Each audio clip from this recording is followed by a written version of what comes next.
আসসালামু আলাইকুম। আজ আমরা শিখব ডিপ্লোমা চতুর্থ পর্বের ইঞ্জিনিয়ারিং থার্মোডাইনামিক্স বইয়ের অধ্যায় 10 অটোসাইকেল। তো প্রশ্নে বলা হয়েছে একটি ইঞ্জিন অটোচক্রের উপর ভিত্তি করে কাজ করে। এর সিলিন্ডার ব্যাস 150 মিলিমিটার, স্ট্রোকের দৈর্ঘ্য 225 মিলিমিটার এবং ক্লিয়ারেন্স আয়তন 1250 সেন্টিমিটার কিউব।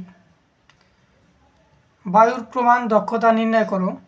দেওয়া আছে গামা সমান 1.4।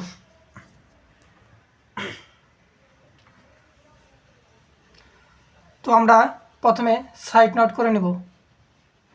তো এখানে সাইড নোট করে নেই। তো বলা হয়েছে যে এর সিলিন্ডার ব্যাস অর্থাৎ সিলিন্ডারের ব্যাসকে আমরা ডি দ্বারা প্রকাশ করব। তাহলে ডি সমান 150 মিলিমিটার। তো 150 মিলিমিটারকে আমি সেন্টিমিটারে নিয়ে গেছি, তাহলে 15 সেন্টিমিটার হয়েছে। তারপর স্ট্রোকের দৈর্ঘ্য 225 মিলিমিটার, তাহলে স্ট্রোকের দৈর্ঘ্য অর্থাৎ এল এস দ্বারা আমরা প্রকাশ করতে পারি। এল এস সমান 225 মিলিমিটার। এখন 225 মিলিমিটারকে যদি আমি সেন্টিমিটারে নিয়ে যাই তাহলে 22.5 সেন্টিমিটার হবে। তাহলে লিখলাম। তারপর বলা হয়েছে যে ক্লিয়ারেন্স আয়তন 1250 সেন্টিমিটার কিউব। তাহলে ক্লিয়ারেন্স আয়তন ভিসি হচ্ছে 1250 সেন্টিমিটার কিউব এবং দেওয়া আছে গামা সমান 1.4। তাহলে গামা সমান 1.4 লিখে নিলাম। এখন আমাদের বের করতে বলছে যে বায়ুর প্রমাণ দক্ষতা, অর্থাৎ ইটা এর মান আমাদের বের করতে হবে। এখন আমরা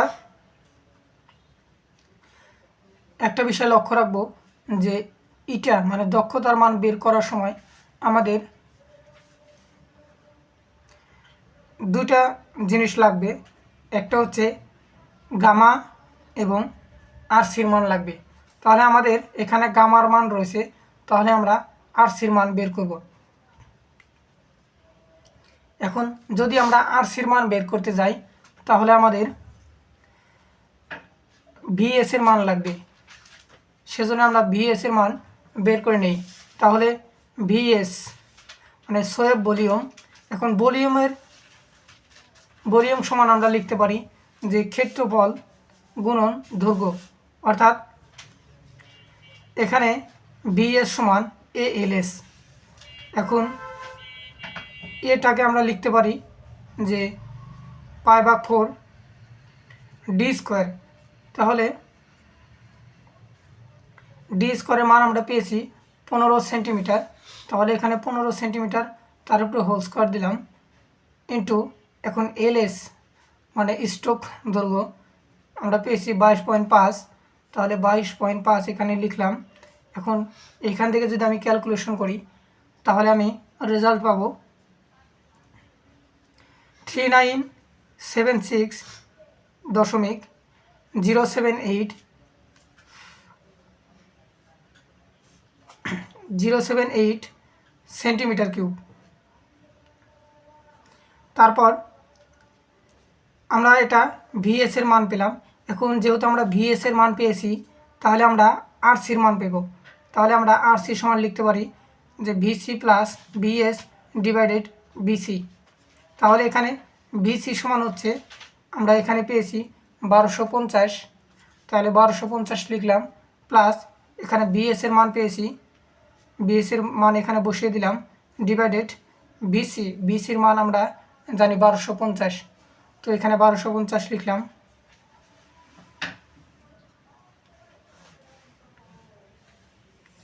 তো এইখান থেকে আমরা আরসির মান পাবো 4.18। তো আরসির কোনো একক নাই, কম্প্রেশন রেশিওর কোনো একক নাই, সেজন্য আমরা এটা একক দিব না। তো এখন আমরা আরসির মান পেলাম। এখন আমরা দক্ষতার মান বের করতে পারবো।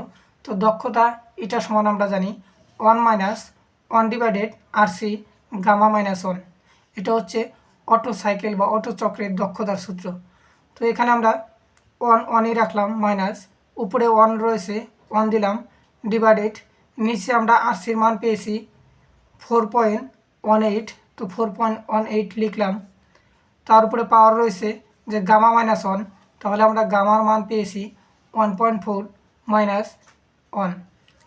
তো এখান থেকে যদি আমি ক্যালকুলেশন করি তাহলে আমার রেজাল্ট আসবে 0.4356। এটা হচ্ছে আমাদের রেজাল্ট। কিন্তু এখানে আমাদের একটা বিষয় লক্ষ্য রাখতে হবে যে সিএসএস এর দক্ষতা নির্ণয় করো। তো দক্ষতা নির্ণয় করার সময় অল টাইম 100 দ্বারা সেই মানটা গুণ হবে, অর্থাৎ এখানে আমার 0.4356 এই মানটাকে আমাদের 100 দ্বারা গুণ করতে হবে। যদি 100 দ্বারা গুণ করি তাহলে আমাদের দক্ষতা পাবো 43.56%। অর্থাৎ আমরা দক্ষতা নির্ণয় করার সময় একটা জিনিস খেয়াল রাখবো যে 100 দ্বারা গুণ করতে হবে, দক্ষতা মানেই পার্সেন্টেজ আকারে আমাদের বের করতে হবে। তো এটা হচ্ছে আমাদের সেই কাঙ্ক্ষিত মান।